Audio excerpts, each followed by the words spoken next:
it's important to build up this community not only among expats and among digital nomads themselves, but also include the locals for business reasons, but also for cultural reasons. So I'm a part of this community for my, let's say, business, because I'm building up different projects and different events and different tours and different things that we are building up for the digital nomad community. But I'm also in it privately because I want to hang out with people from different parts of the world.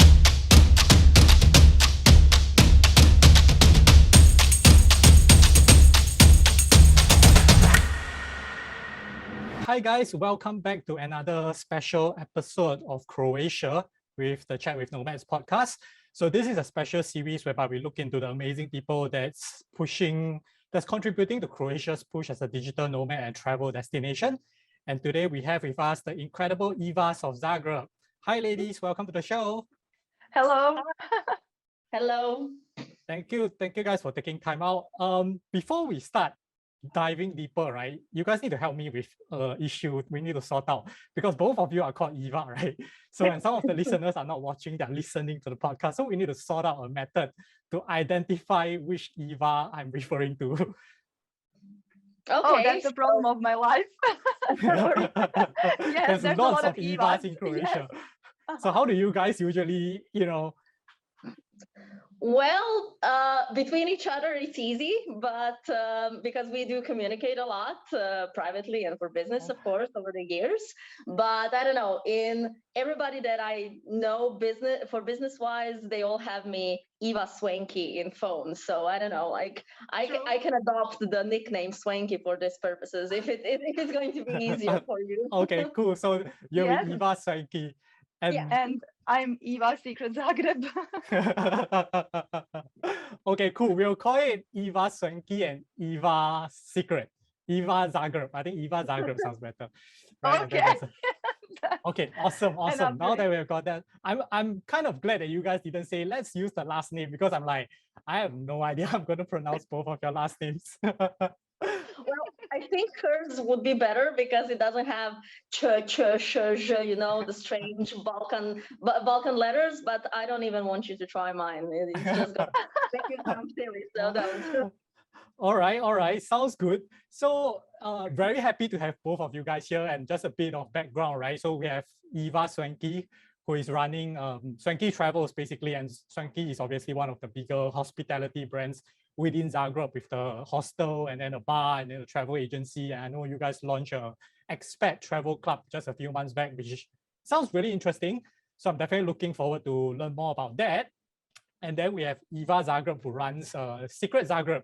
And I think one of the main reasons I heard about you guys is you guys actually recommended by Nomadic Matt, which is one of the biggest travel bloggers online today, as one of the best things to do in Zagreb, right? And you also run the Croatia Underrated podcast. So that is amazing. So both of you guys basically have very deep knowledge about the tourism in Croatia, and especially in Zagreb. So before we get started, let's dive deeper with an introduction in case I miss anything. Let's start with Iva Swanky, right? Just a brief introduction of yourself. Yeah, okay, thank you. Well, everything that you said is correct. So my name is Iva. My last name is Peroković for people who can pronounce it. I'm a branch manager of Swanky Travel Agency from Zagreb. I'm also a local tour guide for Zagreb and Zagreb County.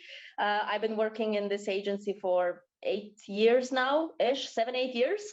But as you mentioned, Swanky is not only a travel agency, it's also a bigger brand in Zagreb. So we have a hostel, Swanky Mint Hostel, and we have a bar to go along, Swanky Monkey Garden.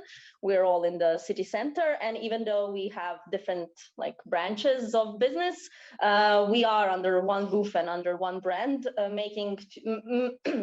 trying to combine all of our businesses, sometimes separately, sometimes together. That's about it. I mean, as a travel agent, I organize and plan different tours, different day trips. And in the last few years, also, we expanded on planning and organizing events that has to do with hospitality, tourism, and tourism brands and trends. And as a tour guide, I also do tours. So I'm not just behind the scene. I'm not just on my laptop and on my computer. I'm also the person out there doing tours and doing them with different groups, different tour leaders, different types of tourists that are coming. So it's very important for me even to be out there to know what's happening, not just being behind the scene, as I told you. And that's about it. Ask if there's anything else I missed. Okay, cool. I definitely have questions for that later, but let's move on with Iva Zagreb, your introduction. Well, I liked your introduction, in fact, as well. I do run tours as well. I mean, I liked Iva's introduction about herself, but I liked your reacts about me. Sorry, this was a bit confusing. Well, yes, I run a little tour guiding business here in Zagreb, Secret Zagreb, and that's how I started getting involved in tourism and actually creative tourism. That's my biggest passion, creating various services and creative products, if I can call them that way, in tourism. I started with city tours and that's still my core business, but I've been working more and more with various destinations, usually smaller destinations, and co-creating different gamified tours and experiences and tours and educations in tourism for them. And yes, as you said, Croatia Underrated, an audio podcast, is one of my latest projects. And I've been really enjoying doing that as well. And I'm trying to find a way to monetize it these days, but that's what I'd really like to dedicate myself to. Yes, that's also very short. Nice. And I have to say, I was fortunate enough to go on tours with both of you guys. And it was pretty amazing because with Swanky, I went for one that is a secret air base that I've never been to, or I've been to one in Bosnia, and I was apparently, which was the sister base of this one. And we went to these destinations that are probably more off the beaten path because it's not like the typical destinations that people go to, right? So that was amazing. And then with Zagreb, Iva, I was with you in the Mirogoj tour on the I was there on the All Saints Day or All Souls Day. I was there on both days, but I was there with you on one of the days. And I thought that kind of defines a lot of your planning of your products. I think you're more into the story side of things and really diving deeper into maybe less of the visual elements, but the story behind every little street and every corner that there is. Right. So that was very interesting for me to learn more about how I always have this interest in like the deaf culture in every country, if you could put it that way, because that is like a taboo topic in Asia, right? And when I first got to Mexico, of course, they have their Dia de los Muertos, which is like a whole celebration kind of thing. And then I moved to like La Paz, Bolivia, and they were talking about like witchcraft, and we were talking about social issues of people getting booted out of the cemetery because they don't know how to renew their lease or their rental in the cemetery. And we see the same problem in Croatia, obviously, that there's no good system to basically do this stuff, right? And the older people have no idea how to do this, and then it leads to all the different things. So what I really like about both tours was that it's not the typical, I would say, tourist hotspot kind of tour. It's either something that you've never seen, or it dives deeper into the culture of Croatia, right? So I'm just looking at this and wondering, like, within the whole tourism industry, do you guys think this is becoming a bigger element of a deeper dive to, you know, all the off the beaten path destinations and the culture versus the highlights? Because obviously the highlights are still big, right? The Plivica lakes and whatever, those are still attracting people. But are you guys seeing a shift towards a certain genre instead, or is it still primarily the highlights? Iva, you can continue. Okay. Well, I think that that there is a development of both courses, like that both the massive tourism is unfortunately getting even more traction now after COVID, but also these deeper, slow travel kinds of things, exploring, they are also getting more and more interest. In fact, just before the pandemic, I noticed that people really wanted to do like that their attention span started shrinking. But now it seems like the other way around. While there was this increased idea of just getting entertained and not really learning about destination. That's the feeling that I got just before the pandemic started, that they were less and less interested in stories. But now I see that it really went the other way around, that people really want to get the feeling that they know the place, that they feel the place, the sense of the place, and that they are enjoying it indeed. I can tell that because they are often choosing to come to several tours and they are just here for a few days. So that really means a lot. It used to happen before as well, but now it feels like they are really searching for this connection, like a human connection. That's probably us, the guides, the tour guides. But also a connection with the cities and destinations. I think it even means more to people than the topics of the tours and curiosities that they are going to find out. So definitely there has been a change, and it's still happening, at least as far as I'm noticing. But it's still hard to define it, I'd say. People are talking a lot about new trends in tourism, but I'm not sure if anyone really got it right. They were talking about slow travel, they were talking about smarter travel, more sustainable travel after the pandemic. But I feel like all of the branches of tourism are now getting some like a new life, and all of us are just well, it's up to us whether we will stay in the ashes or, I don't know, rise like phoenixes. Maybe that's a bit too much, but to say an overstatement, but still, there's a lot of options. Yeah.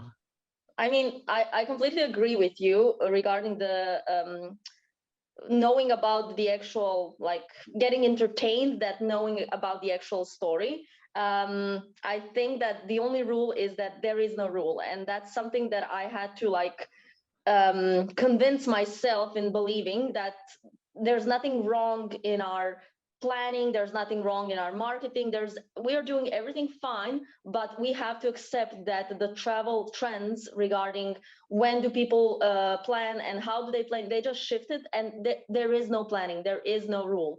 The thing that I can give you just from like first-hand experience is that during COVID, so during pandemic, my off the beaten path tours were actually the only ones, let's say the only ones that I was doing, because people were actually avoiding crowds, and that was pretty normal. So all of my private tours and tours that don't go to like Plitvice Lakes, for example, or anywhere that it's crowded, they were a success. But regarding the, let's say, the topic that you asked us, is that like becoming more popular to go to tours that are not so frequent, that are not so, how can I say, popular touristically. That's something that I known even before like pandemic, and I will know it after now, because on these tours you have crowds, and you have people that are strictly interested in that topic. You know, they will not just go randomly because some tour guide book or some TripAdvisor or some tourist portal said to them like, hey, this is awesome, this is one of the best things, you must visit it.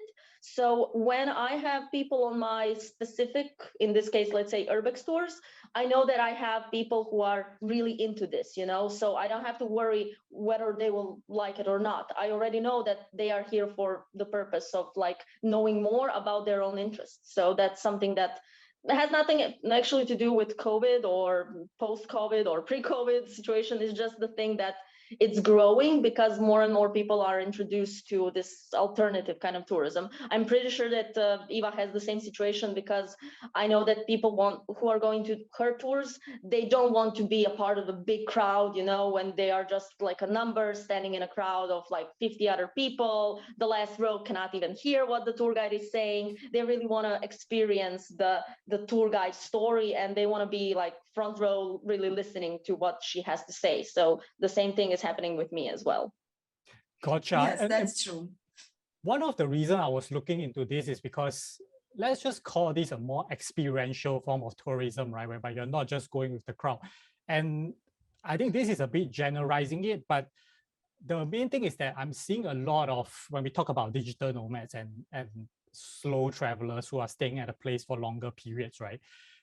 There is a tendency for this group of particular travelers to look deeper into experiential tourism, which dives deeper into culture, mainly because of a few factors. One being, if I have the time, then of course I'm looking at a lot more things rather than just the highlights, right? And there is one thing is that I'm not in a rush to just see the highlights and be gone and be done with it.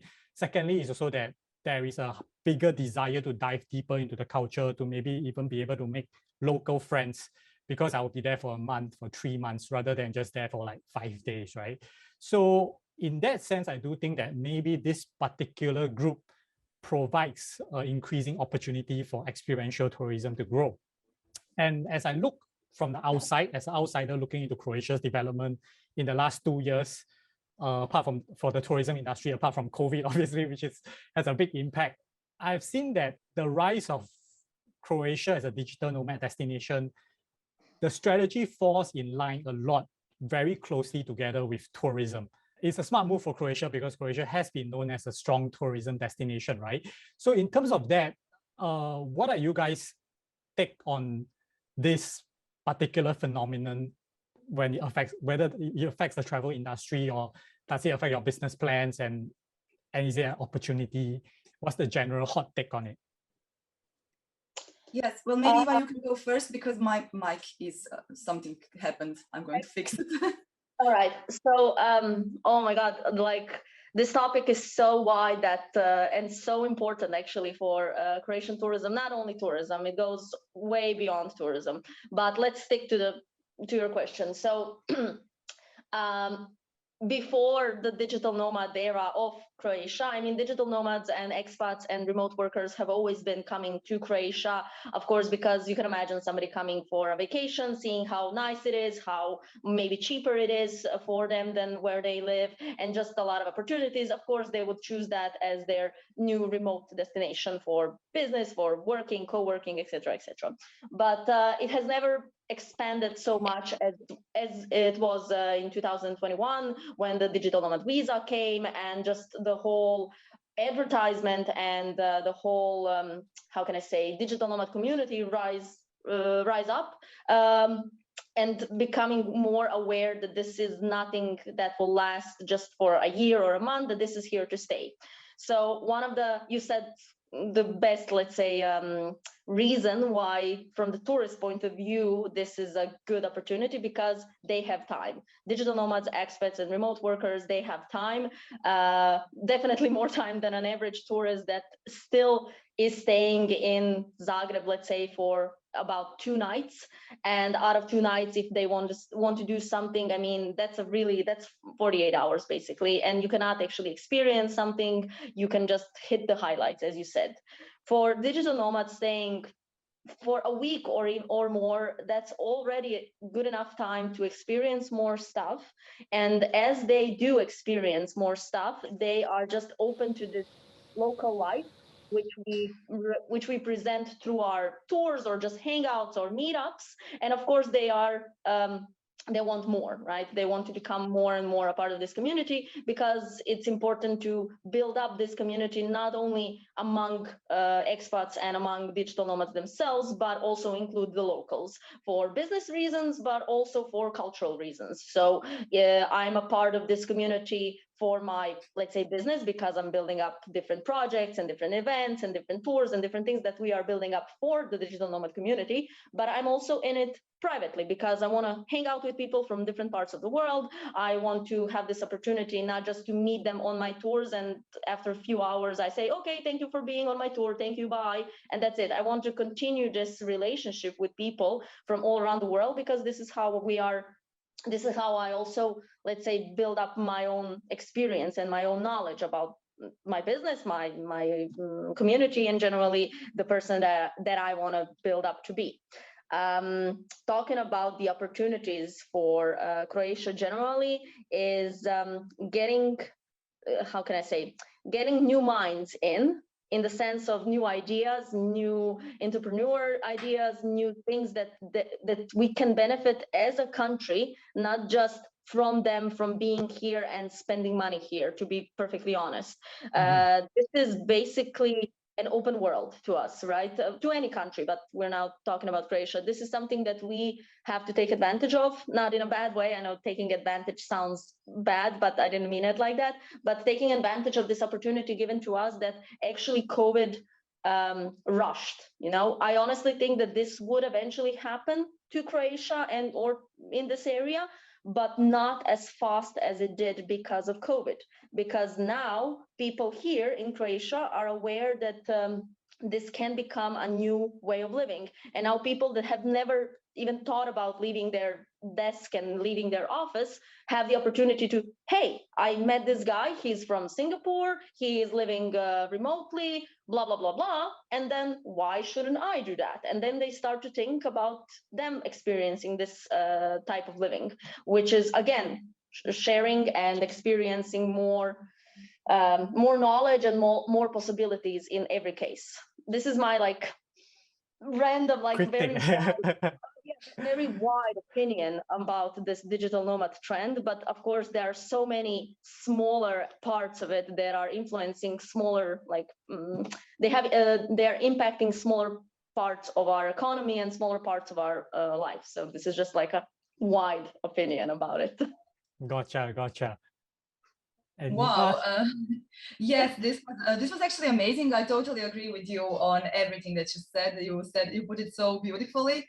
And well, I can then be the voice of the smaller economy because for me, I was really lucky to be a part of the last year's event, Digital Nomad Week in Zagreb.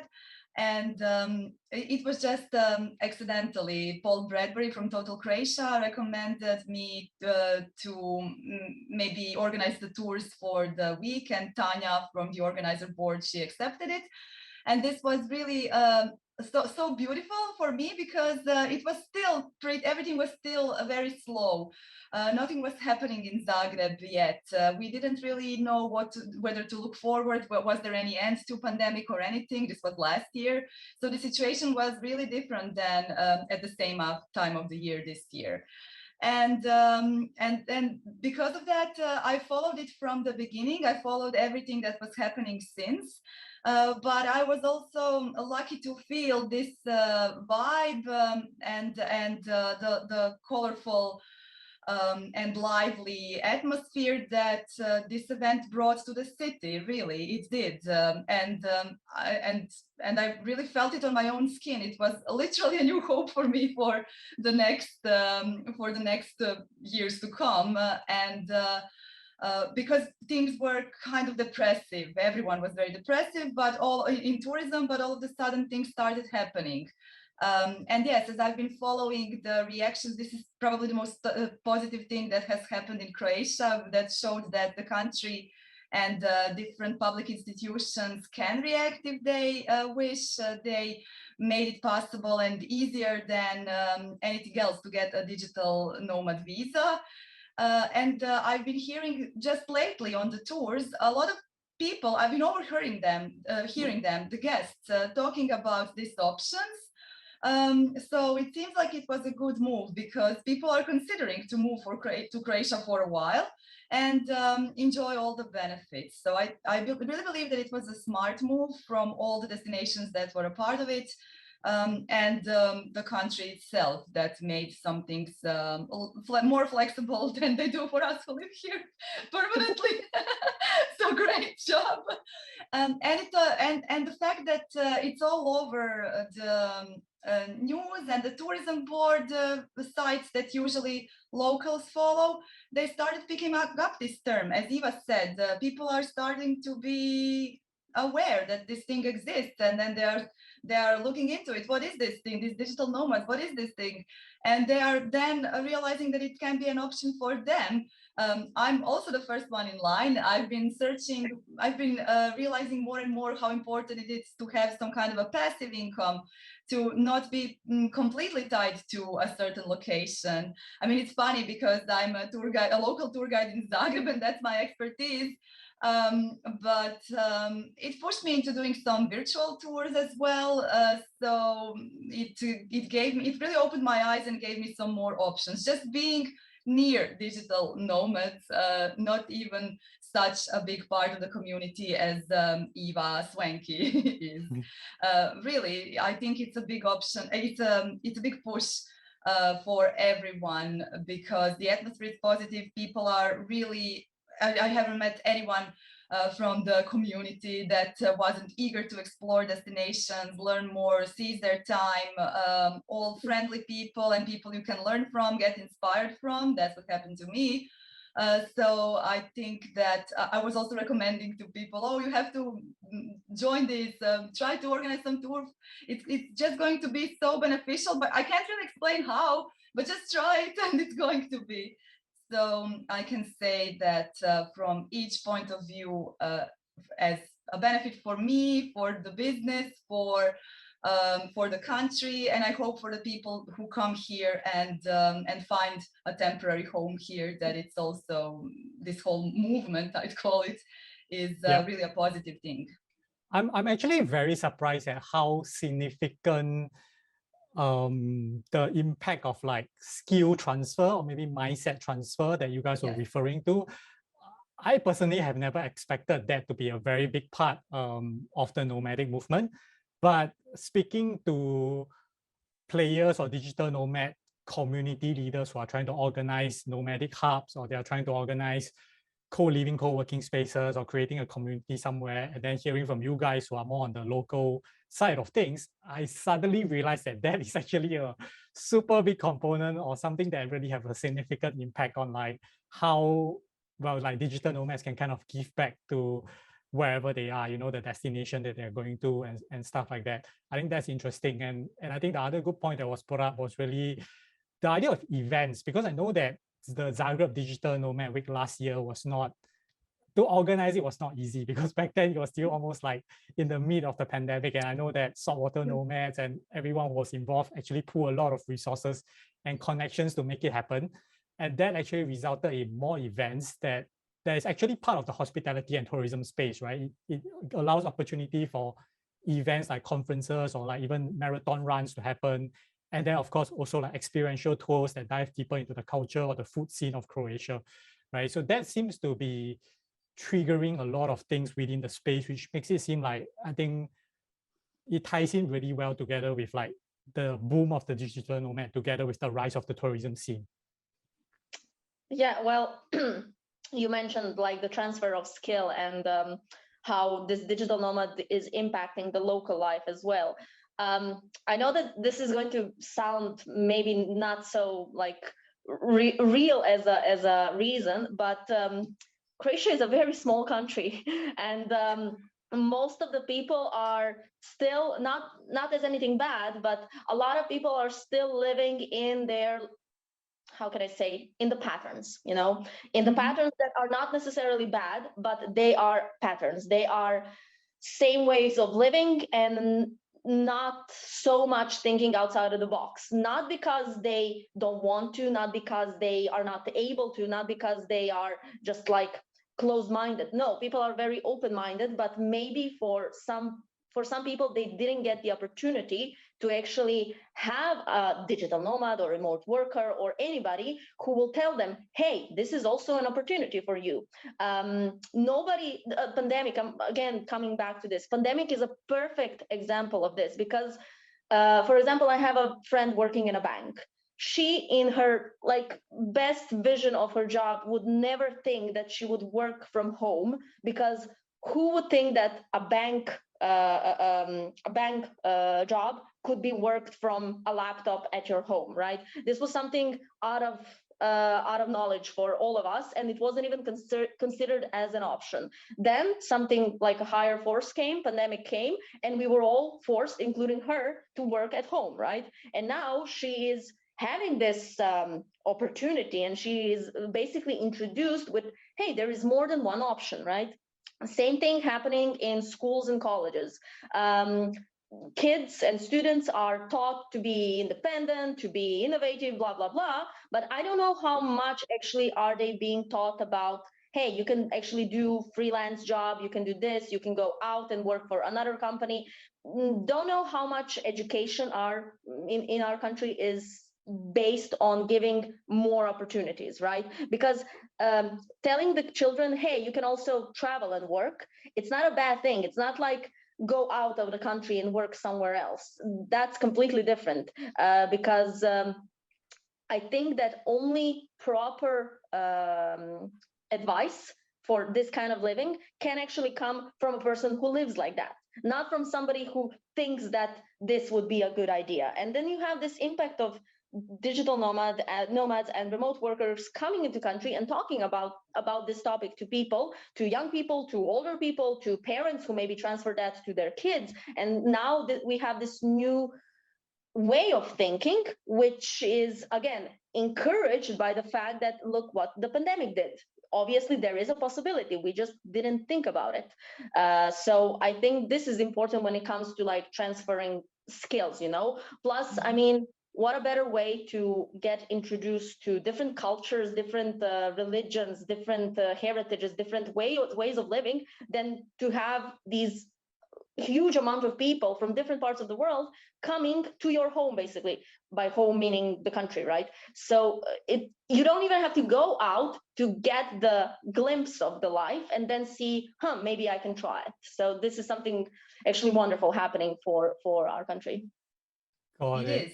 But I would just like to add that even people who are even people who are already thinking out of the box, they still have their own boxes that they may make for themselves. So this exchange of creativity is really something. I definitely agree with you on this. It's beautiful.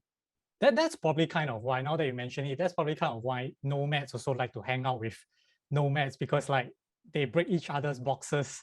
When you start speaking to people that are like, you know, interacting with everyone from around the world, right? So I like to look into like, in terms of consumer behavior, do you guys see a difference between, let's say, purchasing patterns or like expectations of product offerings in terms of the difference between regular tourists and, you know, like expats or nomadic travelers? And does that affect how you plan your product offerings in the tourism industry?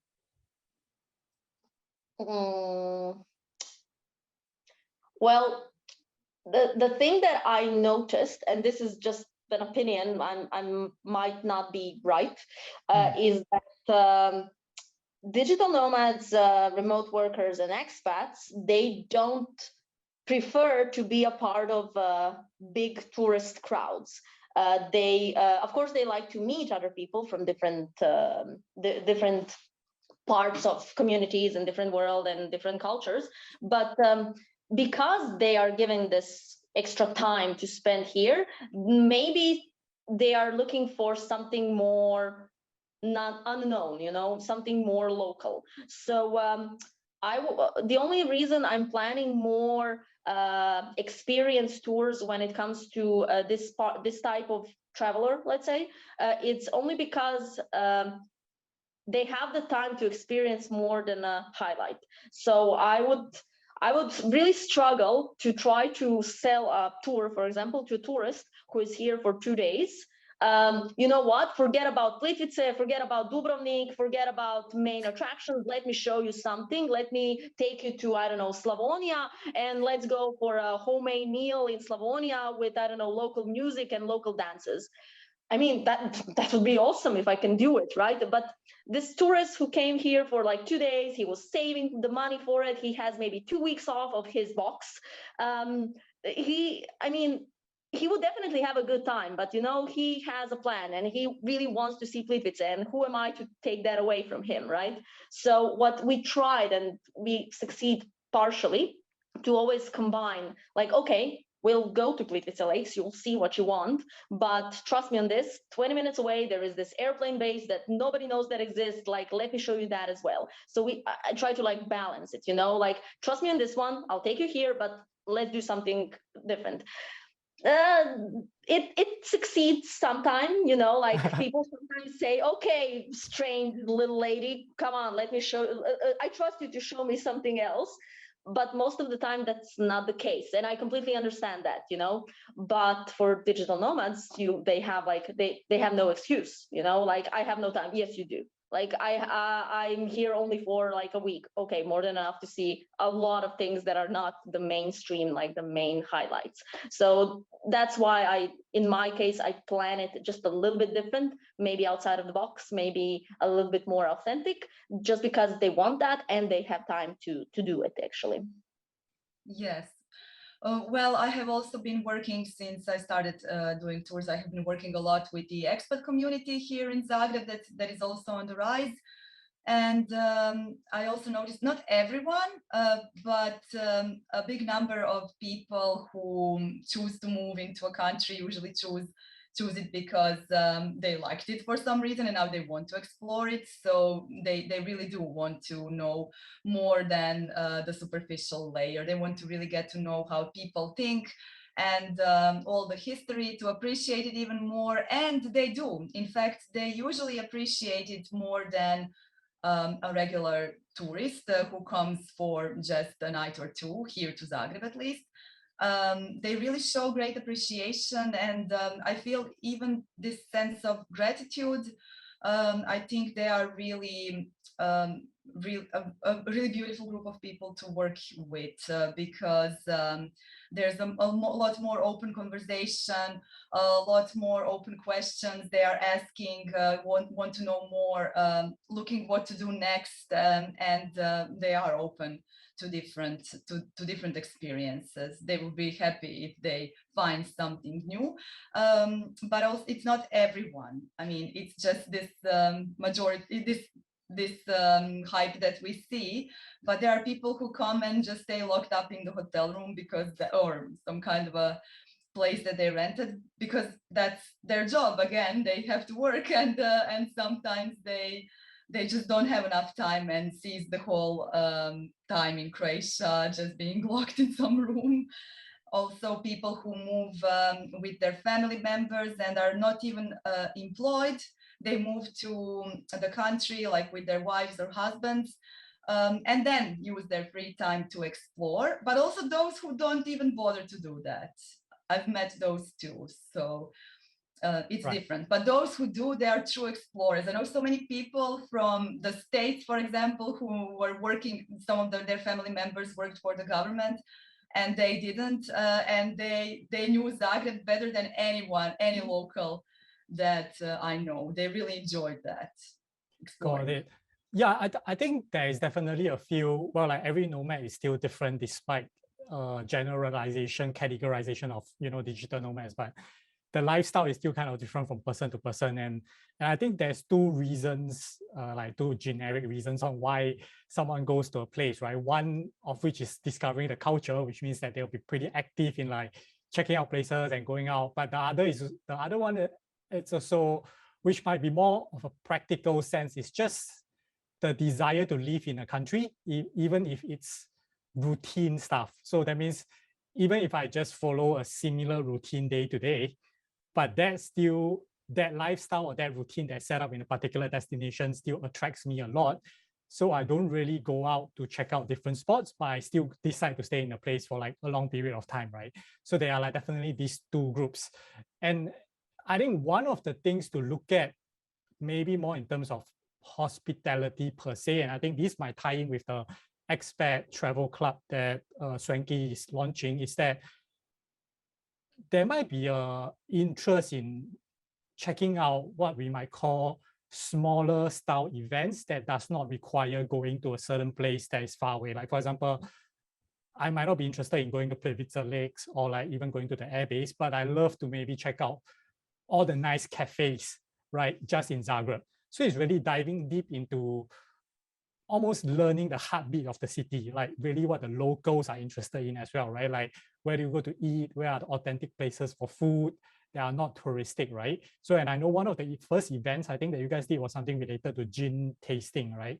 Yeah. So how did that work out? And do you see a trend towards that direction as well? Yeah, so there's actually two separate things happening. One is the Digital Nomad Association that Michael and Jan actually started, and they had a lot of help from partners and friends. And now we have a new CEO. So Digital Nomad Association, Romana is the new Michael.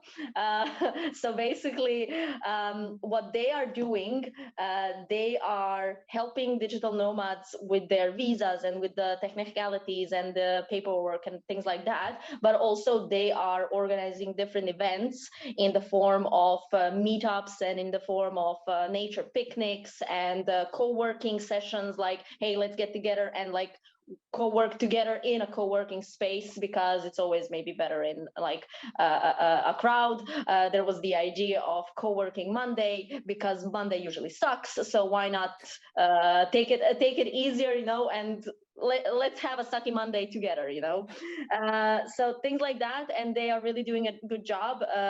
Honestly, I've been mostly a part of their project, well, their event called Wednesday, when the ends day, right? So that's basically digital nomad meetup. When I say digital nomad, I mean everybody, locals, expats, remote workers, whoever wants to join. But basically it's a meetup in one of the bars, and it's happening once a month on a Wednesday at 7 p.m. in a bar in different cities. So at the same time, in different cities around Croatia, Rijeka, Split, Dubrovnik, Zadar, Zagreb, and more, digital nomads from different cities are meeting up in a particular place in a bar just for a hangout. It's nothing specially planned. We just set a date. There's usually some kind of a like special offer drinks or welcome drink, or different venues have different offers, and that's it. Sometimes we have 20 people, sometimes we have 5 people, but it's the continuity that makes this event great, because you can count that at least once a month on a Wednesday, usually the mid-month period, we will have something that you can come, join, have a chat with somebody, or just drink something, and that's it. So Digital Nomad Association is doing this. And then you have another project that's like a sub-project of the bigger one called Chromat, that again Paul Bradbury is in charge for, and this is his idea. This is pretty much like a platform called Chromat that shows you that Croatia has a 365 experience possibility. That if you are planning to come to Croatia, you can easily see, I'm planning to come, I don't know, between October and December. Let's see what's happening. Let's see what events will I be able to join. Let's see what's happening in the country, like let's say holidays or things or events generally. So when you are planning your stay in Croatia, you can already search what should be interesting to join, like in advance. That's one of the things. And then this Chromat Travel Club is actually like virtual community that allows you to participate in different events. There are, for example, food or drink tasting, local tours. Now this weekend we have rafting, well actually kayaking on Mrežnica River, and paintball at the abandoned TBC sanatorium in top of the Medvednica Hill. So we're giving these people a chance to hang out, but while you're hanging out, might as well do something interesting, might as well do something that you cannot actually do alone, you know, because all of these things and all of these activities are usually group activities. And the thing that a solo traveler, tourist or digital nomad is facing is that, hey, I really want to do this, but there's nobody I can like call, there's nobody else doing it. I don't know if I can do solo, I don't know if they will organize this only for me. And this way we are giving a specific date, a specific time. Hey, everybody who wants to join, this is only for you. This is not usually happening, so you might as well join, right? So this is the concept of, again, another way of networking, basically, by doing something fun. Yeah, gin tasting in Briljević distillery was our first experience. Basically, it was planned only for us. it was a small group, so it was, I think we were 12 people or 11 people, and it was a workshop that the family Brigljević introduced their products to us, but ended up being just a hangout where we were doing our own cocktails, tasting gin, basically having a good time, not just sitting in a bar doing something else. So that's the concept, that's the idea behind it. And of course, you have to have locals included into this. So that family that owns the distillery, again, they have business because of that. Now we're going rafting. The agency that organizes rafting, they have business because of that. When we are going paintballing, the business that does paintball have business from us, you know. So it's a very nice way of balancing fun and business, you know, for all the beneficial for all the people inside of this project. Got it. So it's really a lot more of, the way I hear it, it seems to be a lot more of community plus experiential combination that seems to work really well when it comes to catering to this particular group as well, because I assume the commitment. Sorry, Rex, can yes. we maybe ask you, how was it for you? How did you experience Croatia in these terms? In terms of community and experience? Yes, a community experience. Was that, did you like that? Did you benefit in any way? I think in the long run, the community element is huge, because I think that is one of the biggest concern of nomadic travelers compared to regular travelers, right? Because if we talk about purely travel elements, I think it's more feasible to do like a solo travel, and most nomads are actually solo travelers, right? So just to travel in itself is not that big of an issue. But when it comes to wanting to stay, it seems that the community element has a very huge implication on a person's or a nomad's experience in a certain place. So that becomes a big thing because, for example, well, I'll take the example of Buenos Aires, right? And I was there right before I came to Croatia. I think what was really successful in Buenos Aires, and it was really weird because there is a very big foodies group formed out of expats and locals. And generally, the group started off mainly of like, I think it was 3 expats that went there that are staying for long because they're working long term. So they're not digital nomads, but they were there. And then of course they meet up with local, and then they form this group of people that love food, right? And we know food like brings a lot of people together because there is like a very big element for most people. And that group in itself now is so huge that every time they have an event, it's always fully booked and it's always waitlisted. So there are like a lot of people waitlisting just to go for one event. And from that particular group, there are spin-off groups into like book clubs and a sports group, right? And so now Buenos Aires becomes a very easy spot to go to because the moment I go there, I know that there is a group that is super active, right? Because as the group grows bigger, there are more people hosting events. So for example, if I want to go for, let's say, to try a barbecue restaurant, it makes no sense for me to go myself, right? Because like I was just eating myself, that makes no sense. But I know that I can always find people to go together like really easily because the booking or the coverage is so big that it's just easy to find people, right? And I think that is what I'm starting to see in Croatia, whereby the community element is building. And I think one of the things I was always looking at as well, and just to go off topic a little, because this was a topic I was very interested to know, is that the idea of states is not a very familiar concept for me because obviously in Singapore, we have no states. We are like one state and one nation, right? But I started to notice that in different countries where there are states, there is a weird balance or dynamics between collaboration and competition. So we were talking just now a bit about like how there are communities like the Wednesday thing, whereby we're starting to see like a collated effort on organizing an event on a certain day on a certain time, right?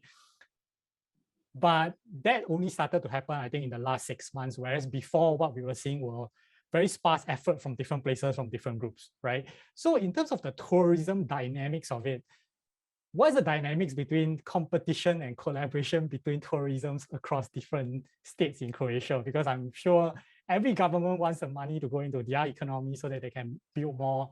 And of course, each country or each city, each state has their unique proposition to offer a traveler. Iva, take it away. Oh, well,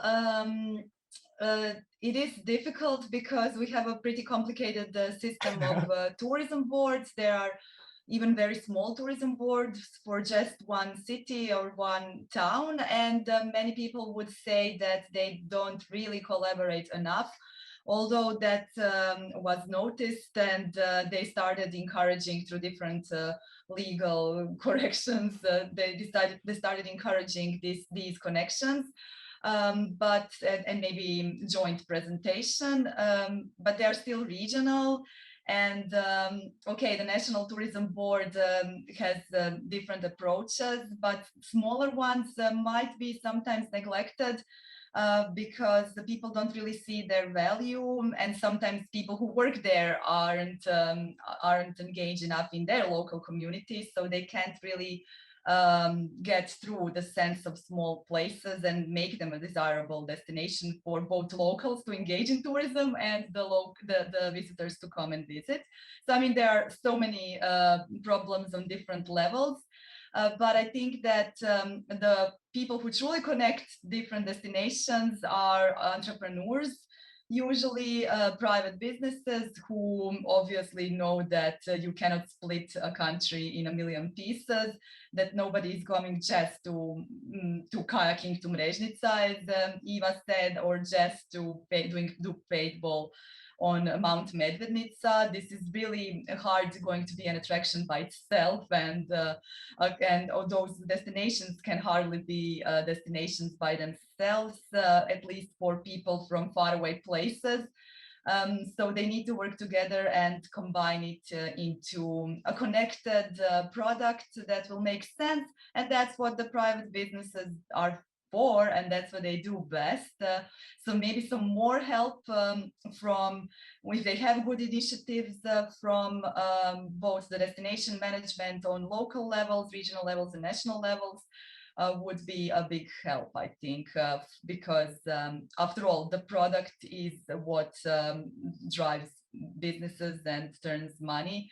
So there could be ways, maybe better ways to help them out with good initiatives. Mm-hmm.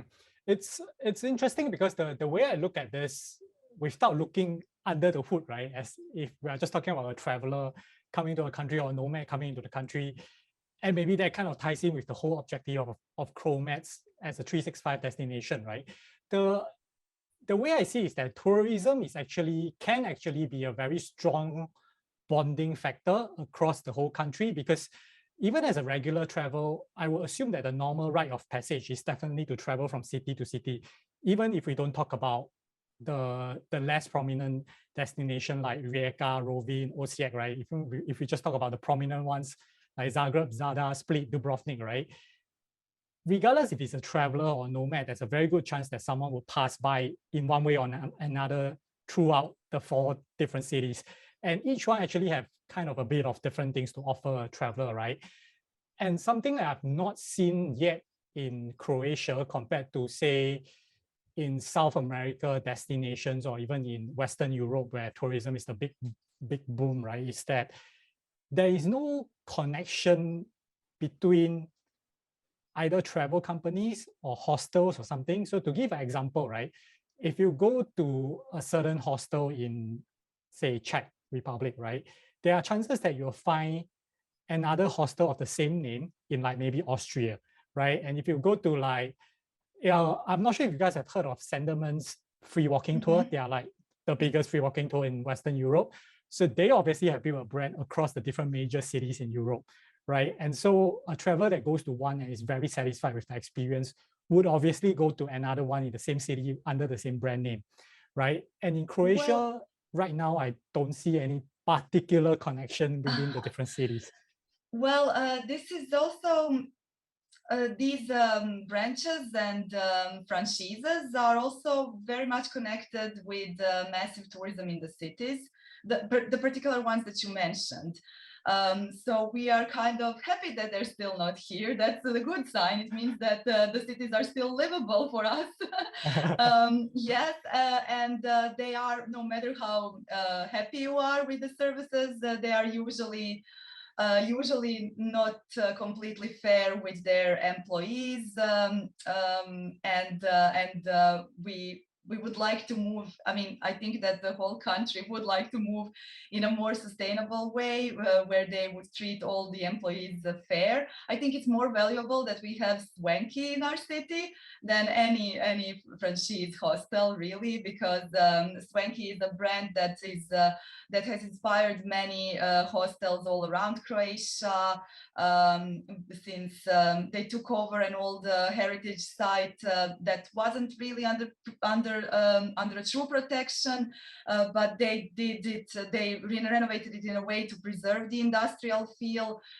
So that was really progressive in the times when they opened up the hostel in Ilica Street, and it started being a good example with everything they do, all these different initiatives that they join.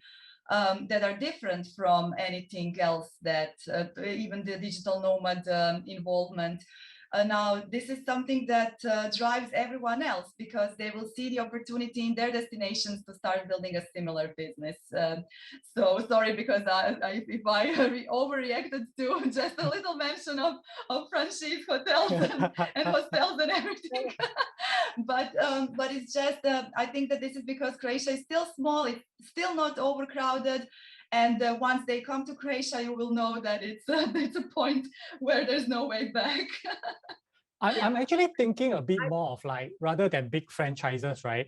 I'm rather thinking more of like small companies, like for example, yourself, can potentially work with other walking tours in different cities to do like a co-recommendation or community whereby it's not under the same brand name, but you guys have the vote of confidence of each other, right? Like, so for example, I go to your tour, I'm like, hey, this is awesome. And then I was like, I'm going to Split, but who should I go to? And then you'll be like, hey, there's this, my friend that does this in Split. She's awesome. And then so now I go to Split and I'll do that, right? So that can be done on a individual or small business level, whereby you can also go to like a larger hospitality brand like Swanky. Like Swanky could be working with another brand in Dubrovnik or something to create like almost a connection of, well, some of us do that, but you're right. There's nothing like maybe a true network that would support each other. I think that could be missing. You're right. I mean, I completely agree with Iva, and Iva, your reaction is not overwhelmed. It's actually underwhelmed. I don't have anything against big franchise. And while I was traveling through Europe, you mentioned Czech, right? So in Prague, I actually joined one of the big franchise tours, and it was great. I have absolutely nothing against that. But again, I'm coming to this point where Croatia is a very small country. Zagreb is a very small city, even though culturally big, but technically it's still a small city. If you would bring a big brand that is not necessarily bad or has anything bad to say about it, they're just big, which means they have more money. More money means more advertisement. More advertisement means just inviting more people, which means that more people would go to their tour than to, for example, Secret Zagreb tour, right? And none of us wants that massive tourism. I know that Iva for first doesn't want like 50 people on her group, but a big franchise in Zagreb, being such a small city, would actually influence her not having 13 people on every tour, which is, I think, still the maximum for some of the tours, then rather to have maybe 5 people, because they wouldn't actually have the opportunity to research her tours, which are fairly more authentic, better, more local. They are coming from the actual local tour guide, not that franchise company actually brought and employed, you know? So basically, nothing against that, but the local business has the word local in it for a reason, right? Regarding network between hostels or hotels or tour guides, again, I would also rather say to my group, hey, and if you're going to Split, maybe you should check out this and this hostel, because I know for a fact they're doing a great job. Or I'll give you the contact of my friend, the tour guide in Zadar. She's awesome, she's great, she'll take you in, her prices are blah, blah, blah. And if there's anything worth mentioning, I would much rather that comes from me, from Iva, from my staff in Swanky, than from some kind of a company, you know? And I think it actually is better for people who want local experience to have their advices from the actual locals, because if they like my tour, I assume they like me. And if they like me, maybe they will like my advice, and maybe they will actually take my advice. Hopefully, I don't know. They could end up being in a different hostel or a different tour or whatever. But I give myself the right, let's say, to be the person who will give that advice. Just because I think I've been working in tourism long enough to maybe know, hey, this is better than this. But that's a personal. That's a personal opinion. I think that this is not the first time that I heard what Rex was saying, that it's not really, you know, searchable. You have to first find a tour that you're happy with and then trust the person, or the hostel you're happy with. The reason why the franchises can be good is because you don't want to take a chance and sleep with bed bugs, right? If it's not necessary. So it's good, like products like ours are good because they are somehow searchable. You can find them, but you can't really find all of the good tour guides by yourself, and there could be something missing. How to, I mean, I'm not just referring to tour guides, restaurants, anything you might need, in fact. But yes, there's no kind of a quality network that would be easy to, that is connected in any way through common branding, through a website. Well, that would be a bad solution, I think. Again, another website with tours or something. But anything like, you know, collecting stamps or something, so you know that you have a tour in this town and this town, and I don't know, at the end you get a free tour in the last town. Yeah, like I think it's a bit more of a branding issue, as well as like you say, a collated information pool, whereby, because the thing now is that, let's say that you guys use whatever travel platforms, right, to collect reviews, right? And reviews is obviously an important factor in the tourism industry because that reflects confidence and everything, right? I'm just thinking that if you have a collated platform where all these well-reviewed companies come in together, and of course you guys know each other and form whatever collaboration that makes sense, now there's a place where people can get more information. Plus, it becomes easier, especially for people that don't want to take a risk with stuff. I mean, maybe not in terms of tours, but I think accommodation is probably one big area for nomads, right? Like we always say that if internet is obviously very important for us, right? So that has always been the biggest concern whenever we go to a place. We are like, we don't want to go to a place and then realize that the internet is shit, right? Because that already hinders your daily routine and stuff. So if there's a collated brand or collated site that says, hey, these are and I think maybe I think DNA is trying to do similar stuff. Well, that's what I thought. Right. So I think that could even be applied to the tourism industry, whereby now I know that, hey, if I go on this tour and whatever, these are branded under curated for digital nomads or something like that, which I think is why initiative like Chromat or the accommodation portal that DNA is doing could potentially be a very good way to, you know, gather the resources. Well, I think this is a great start, and so far it could be one of the best things. And then as far as I noticed, people are then trying to keep the standards once they were recommended in the community. I think that this is, so far, I also don't like that the information is dispersed. So would it be really convenient if we started doing together and saying, oh, we're the best, or we're the best? I think this is even more functional. It could develop into something really, really helpful as soon as people start discovering it truly. Right. As a last question, and I'm not sure that if this is a different perspective, but if we flip the coin around and we look at, we have talked about how the digital nomad scene impacts the tourism industry, right? If you're speaking to other tourism companies in different countries that are trying to push as a digital nomad destination, right? What can tourism companies or tour operators do to help support these kind of initiatives so the whole economy can grow as a whole?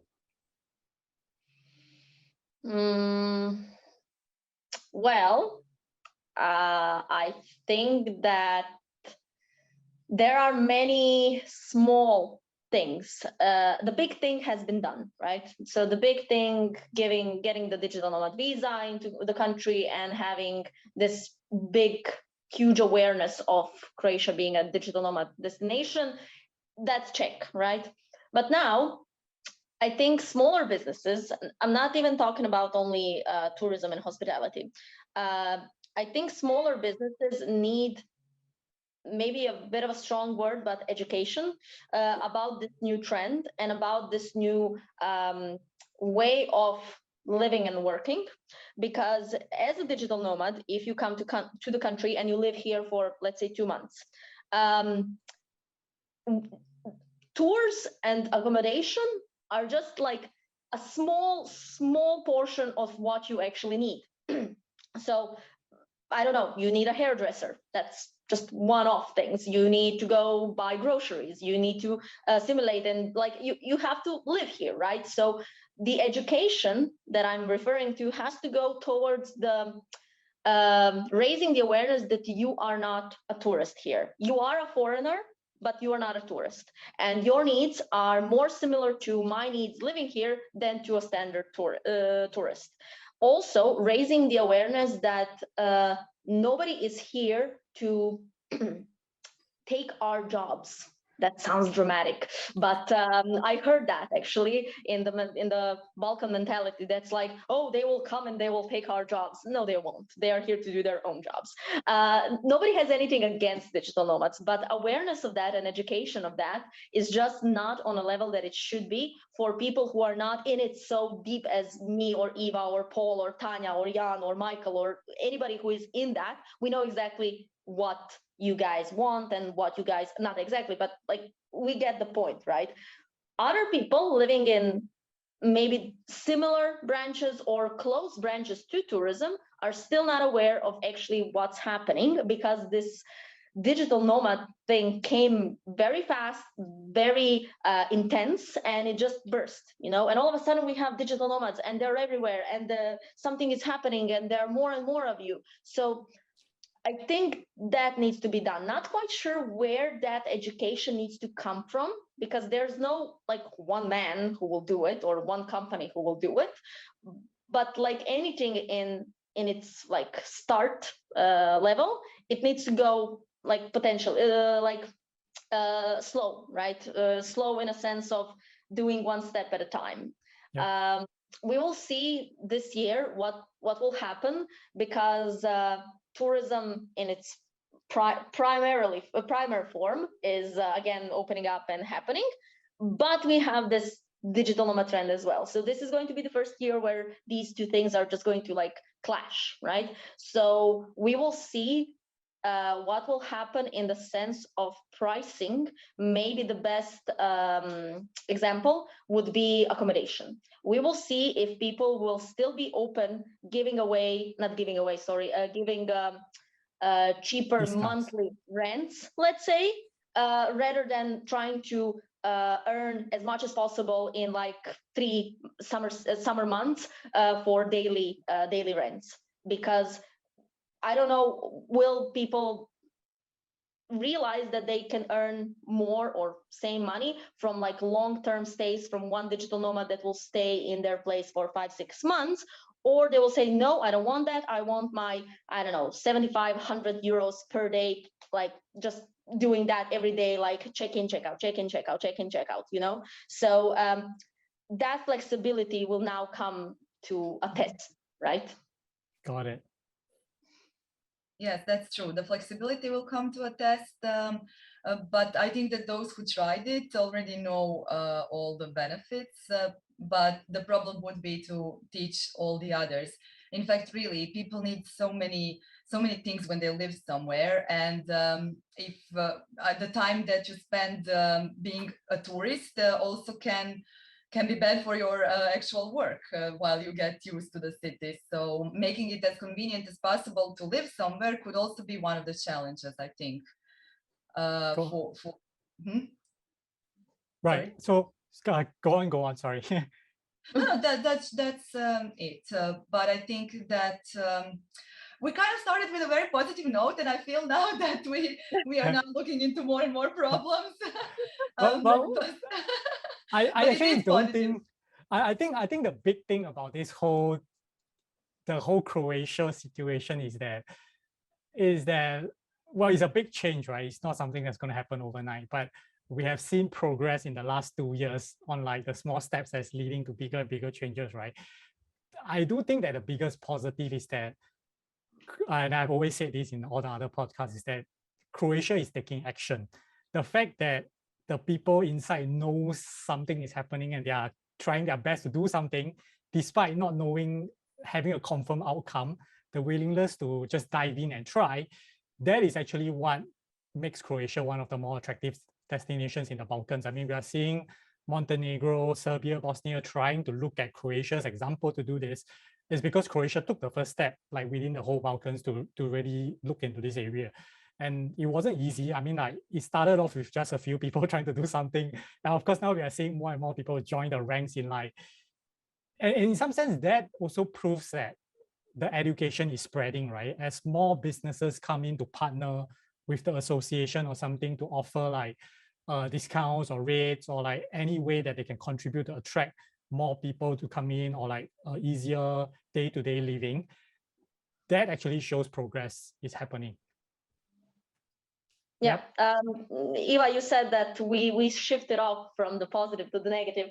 I hear what you're saying, but I think that talking about not necessarily negative, but issues is the actual thing we have to talk about, because that's true.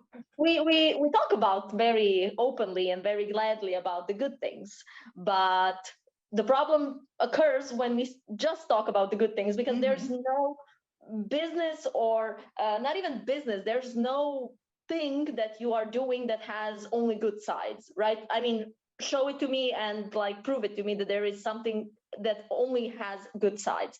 There's always plus and minuses, there's always positive and negative, and I think that this story definitely has more positive things, but negative things we need to be aware of negative things. Not even the negative things, but I would say the problems and the issues that a new thing that's happening, new trend, is just faced with. And that's it, because this is something introduced to people that don't know what digital nomad actually means, don't know what remote work means. And it's very, again, I'm going back to this pandemic issue in the sense that the pandemic actually did, and this is very stupid to say maybe, but it actually did good for awareness of the digital nomad, because now people who never thought about, again, leaving their desk are leaving the desk for their own jobs, and they are more aware of, other people are doing this. They are called digital nomads, but they're not changing the desk from office to home. They're changing the desks from office to a table in Croatia, let's say, to be very symbolical, you know? So the pandemic actually kicked it off in a good way. And this is a great example how something very negative can actually have a beneficial and be a positive thing at the end, for if we play our cards right, let's say. Well, yes, and so far I think there's been a lot of positive feedback from all of the sides, destination management, digital nomad community, and the local businesses. Starting from us, we've been enjoying this, I think. These changes and the awareness of digital nomad communities. So I really hope that it's going to develop in the same direction as it started. Yes. That's good to hear. That's good to hear. Yeah. So the more I look into this whole story, the more interesting it gets, I think. And of course, the story is not ending anytime soon. It's like still going up towards the climax, I think. So this is one of the reasons why I keep like following through on this Croatia journey, because it's just getting more and more interesting. So thank you guys for coming on. I think like there's a lot more things I wanted to ask, but of course we spent quite a lot of time here.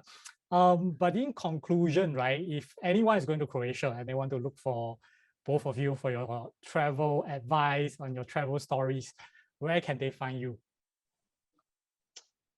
Well, Swanky Travel, we have social media, we have web page. So the easiest way is to Google Swanky Travel.